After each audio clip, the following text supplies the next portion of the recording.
Margaret had spent most of her life being the responsible one, the fixer, the problem solver, the woman who always had the answers. But as she stepped into her 70s, she realized something surprising. Playing Clueless had its perks. It wasn't about deception, it was about freedom. A strategic, "Oh, I had no idea," could open doors, soften conflicts, and even help her dodge responsibilities she never wanted in the first place. Sounds a little mischievous? Maybe. But sometimes, pretending not to know is the smartest move in the room. Whether it's sidestepping unwanted advice, securing a little extra kindness, or gracefully exiting a conversation, knowing when to embrace a little selective cluelessness can make life smoother and a lot more fun. And Margaret? She was about to learn just how powerful this little trick could be. Let's start with the first situation where playing Clueless works wonders. 1. When people assume you're helpless. Margaret stood at the grocery store checkout, fumbling with the card machine. A young cashier watched her with that all-too-familiar look, half patience, half pity. "Would you like me to do it for you?" she asked, her voice gentle but patronizing. Margaret smiled. "Oh dear, I never seem to get these right anymore," she said with an exasperated chuckle. The cashier leaned in, happily pressing the buttons for her. "All set." Margaret thanked her warmly, all while knowing full well she could have done it herself. But why? Why struggle when the world was so eager to help? It wasn't deception. It was a secret superpower. There's a funny thing that happens after 70. People assume you're fragile, confused, and in need of rescue at every turn. Sometimes it's sweet, but other times it's downright frustrating. You could fight it, insist on your independence at every turn, or you could lean in, just a little, and let people take the reins when it suits you. Margaret had spent a lifetime taking care of others, her children, her husband, her aging parents. Now, in her golden years, she realized she could let go, just a little. She wasn't helpless, but sometimes pretending to be meant a little less stress, a little more kindness, and a whole lot of amusement. It worked like a charm at tech stores. "I have no idea how to set up this phone," she'd say, despite having done it dozens of times before. 5 minutes later, a cheerful employee had everything sorted. No stress, no frustration, just a simple nod and a "Thank you, dear." The trick is knowing when to play along. When you're genuinely in need, take the help. But when life offers a shortcut wrapped in the illusion of cluelessness, take that too. After all, why struggle when you can be doted on instead? 2. Avoiding unwanted responsibilities. Margaret should have known better than to pick up the phone. "Mom," her daughter said, "we're planning Emily's baby shower. Could you handle all the invitations?" Margaret hesitated. She adored her granddaughter, but organizing a shower meant calls, RSVPs, and countless details. And frankly, she'd done enough event planning in her lifetime. "Oh, honey, I'm hopeless with all that online stuff," she sighed. "You know me. I can barely work my email." A pause. Then, "That's okay. I'll have Sarah do it." Margaret smiled, hanging up the phone with a contented sigh. Mission accomplished. There's a peculiar expectation that just because you're retired, you have endless time to take on extra responsibilities. And while it's lovely to help, it's also exhausting when people assume your time belongs to them. That's where a little harmless cluelessness works wonders. "Oh, I don't understand how to book flights anymore. Can you do it?" "I'd love to babysit, but I get so nervous remembering all the safety rules these days." "Organizing the fundraiser? Oh, I'd be hopeless at that now." Nobody questions it. Nobody argues. Instead of feeling guilty for saying no, you let people assume you're just not up to the task. And the best part? They don't feel bad about finding someone else to do it. Margaret used to say yes to everything. She wanted to be helpful, to stay involved, to prove she was still capable. But then she realized something powerful. Her time was hers, and she wasn't going to spend it on obligations she didn't want. She still said yes, but only to the things that truly brought her joy. 3. Getting out of boring or annoying conversations. At the community center, Margaret found herself cornered by Helen, an old acquaintance who loved to complain. "My son never calls," Helen sighed dramatically. "And my neighbor? Don't get me started. She parks in front of my house all the time. And my doctor? Ugh, so rude." Margaret glanced around, searching for an escape. She'd heard this same rant every week, and while she sympathized, she didn't have the energy to absorb all of Helen's negativity today. Then, inspiration struck. "Oh, Helen, you know what? I can never keep track of all these little neighborhood dramas anymore. My memory's terrible these days. Who was it you were talking about again?" Helen huffed. "Never mind, it doesn't matter." Margaret smiled and gently excused herself, making her way to the coffee station. Playing Clueless is a brilliant way to sidestep draining conversations. Whether it's a gossiping neighbor, a political argument, or a friend who never lets you get a word in, feigning confusion can help you slip away gracefully. It's an art. You don't have to be rude, just strategically forgetful. "Oh, I completely lost track of what you were saying. My mind wanders these days.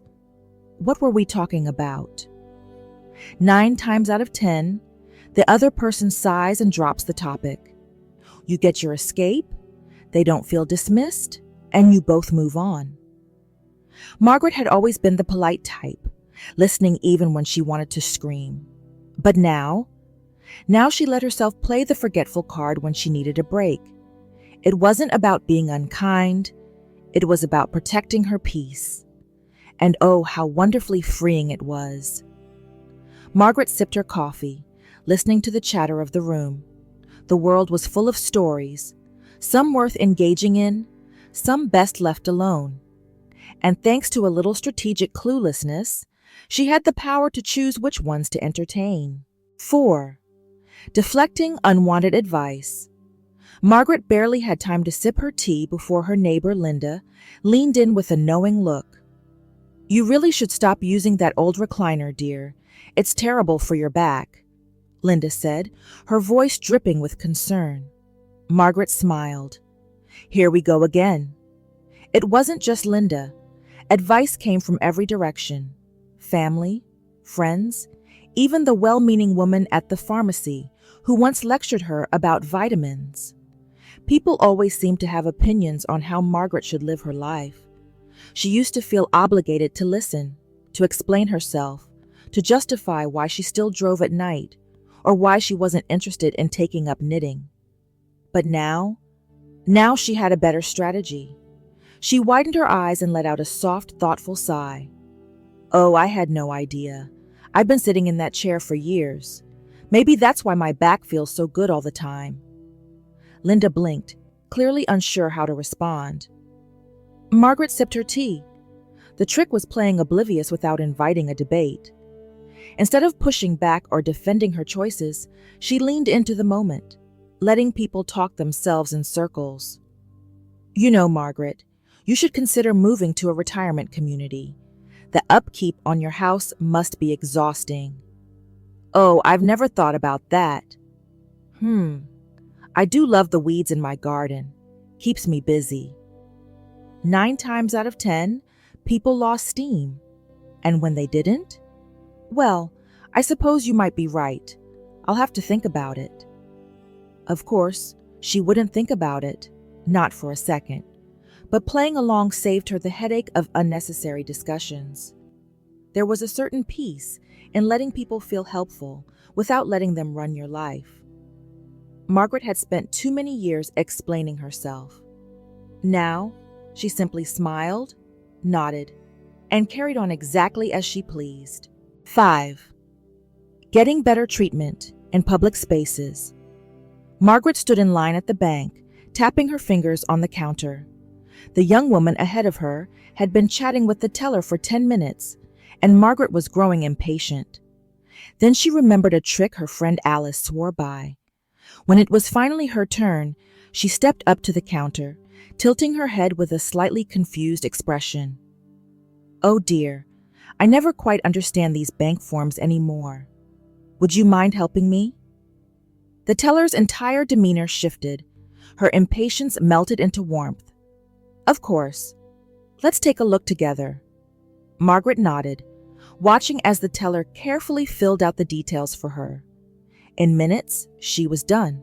No rushed service, no dismissive attitude, just kindness. People love to be helpful. It's part of human nature. And in a world that often rushes past seniors, playing a little clueless can be the difference between being dismissed and being cared for. Airports, restaurants, even doctors' offices.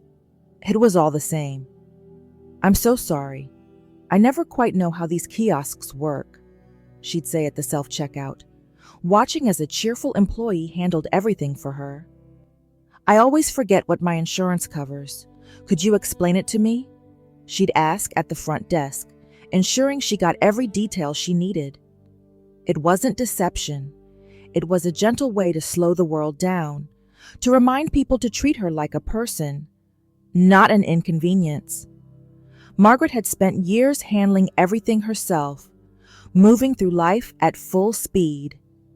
Now she let the world meet her at her pace. And surprisingly, the world was happy to oblige. 6. Sidestepping family drama. The moment Margaret picked up the phone, she could hear it in her daughter's voice. Trouble was brewing. "Mom, did you hear about Aunt Joan? She's furious at Uncle Robert for not inviting her to his anniversary party." Margaret took a slow breath. She adored her family, but the drama? Exhausting. "Oh goodness," she said, her voice light. "I can never keep up with these things anymore. My memory is just terrible for family squabbles these days." Silence. Then a reluctant sigh. "Yeah, I guess it's not your problem." Margaret smiled. Family means well, but sometimes they expect too much. Too many opinions, too many sides to take. The secret to peace? Opting out entirely. The next time the family gathered, Margaret busied herself with the baby, pretending not to notice the tense whispers. When her grandson asked, "Grandma, who do you think was right in the argument?" she simply shrugged. "Oh, honey, I haven't the foggiest idea what anyone's upset about." He laughed, running off to play, leaving Margaret in blissful peace. The beauty of selective cluelessness? No one could be mad at her for not engaging. Margaret used to get pulled into the middle of everything. "Mom, you need to tell your sister she's wrong." "Grandma, can you believe what he did?" It was endless. Now she let it all go. She'd nod, smile, murmur something vague, and soon enough, they stopped trying to pull her in. Because the truth was, at this stage of life, Margaret had earned the right to opt out of unnecessary stress. She wasn't ignoring them. She just wasn't absorbing their problems anymore. And for the first time in years, family gatherings felt fun again. Margaret stretched back in her chair, watching her loved ones chatter and laugh. She had no idea what the latest argument was about. And truly, she didn't want to. 7. Saving face. After forgetting names or details. Margaret had always been good with names. Faces, even better. But somewhere along the way, between birthdays, new neighbors, and distant acquaintances from the community center, they all started blending. And that's how she found herself at the farmer's market, face to face with a cheerful woman who knew her well. "Oh, Margaret, it's so good to see you again. How have you been?" Margaret's brain raced. Who was this woman? She smiled warmly, stalling. Well, well, look at you. It's been ages. How's everything going?" The woman launched into a story about her grandson's soccer team, her husband's retirement, and a recent vacation. Margaret nodded along, grateful for the details that slowly pieced the puzzle together. Ah, Carol. From book club. Forgetting names happens to everyone. But at this stage in life, people love to point it out, as if memory slips are some grand tragedy.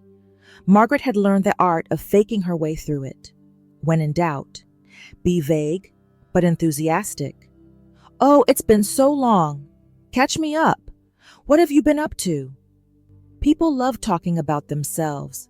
Before long, they give enough details to jog the memory, or at least keep the conversation flowing without suspicion.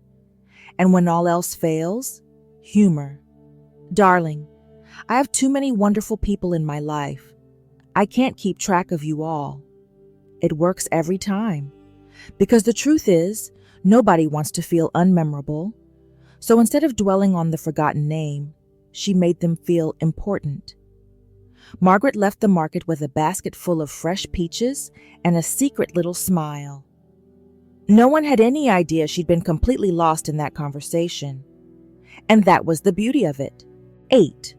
Negotiating discounts and perks. Margaret had never been one to argue over a bill, but if there was a way to charm her way into a better deal, she wasn't above trying. She stood at the movie theater counter, eyeing the ticket prices. The young man behind the register barely glanced at her as he rang her up for a full-price ticket. Margaret blinked innocently. Oh dear, I didn't realize these were so expensive these days. I wonder if they have any special prices for someone like me. The young man hesitated, looking over at the manager. Well, I guess we do have a senior discount. Let me adjust that for you. Margaret smiled sweetly, slipping her card into the reader. She wasn't demanding. She wasn't lying. She was simply asking the right way. Too many seniors never take advantage of the perks they're entitled to. Maybe it's pride. Maybe it's just not wanting to make a fuss. But Margaret had learned something important. If you don't ask, you don't get. Hotels, restaurants, and even clothing stores. Many of them had discounts, but they wouldn't always offer them unless you asked. And sometimes, a little strategic cluelessness worked wonders. Oh, I had no idea I could get a lower rate. Isn't that nice? Retail workers, receptionists, even customer service reps. They loved helping a sweet, slightly confused older lady. Margaret once got a free dessert just by marveling at the menu prices and joking, "Goodness, I remember when Sundays were a nickel. Maybe I should have been born in another era." The waiter laughed and brought her one on the house. She never demanded, never insisted, just gently played along, letting the world be kind to her. And really, wasn't that a lovely way to live? 9. Getting out of doing things you don't want to do. Margaret loved her book club, but she did not love organizing it. The meetings were fun, the discussions lively, but the emails, scheduling, and last-minute cancellations, exhausting. So when the group looked for a new volunteer to take over the coordination, all eyes turned to Margaret. "You're so good at keeping things organized," one of the ladies said. "Would you mind taking over the scheduling?" Margaret smiled apologetically. "Oh, I wish I could, but I have no idea how to work those online calendars. I barely know how to check my email." Now, was that true? Not entirely. She checked her email every morning, but did she want to spend her free time organizing book club meetings? Not. The conversation quickly moved on. Seniors, especially women, are expected to always be the dependable ones, the ones who step up, take care of things, and keep everything running smoothly. Margaret had spent decades saying yes. Yes to PTA meetings. Yes to organizing family events. Yes to hosting Thanksgiving when no one else would. Now she let someone else take over. And if a little cluelessness helped her escape the obligations she didn't want, so be it. She still showed up for things that brought her joy. She still said yes to lunches with friends, to painting classes, to spending time with her grandson. But anything that felt like an obligation instead of a choice? Oh dear, I don't think I'd be much help with that. It was simple, it was freeing, and it worked. Margaret left book club that day, lighter and happier, knowing she'd never again have to spend her precious time coordinating a group email chain. Instead, she'd spend it exactly how she wanted to. Look, life after 70 isn't about proving you've got it all figured out. It's about enjoying the ride. A little selective cluelessness? It's like having a secret backdoor exit to stress, obligations, and unsolicited advice. So flash that innocent smile, play along, and let the world work in your favor. Tell me, what's the best clueless moment you've pulled off? Drop it in the comments, and let's swap some trade secrets. After all, a good trick is even better when shared.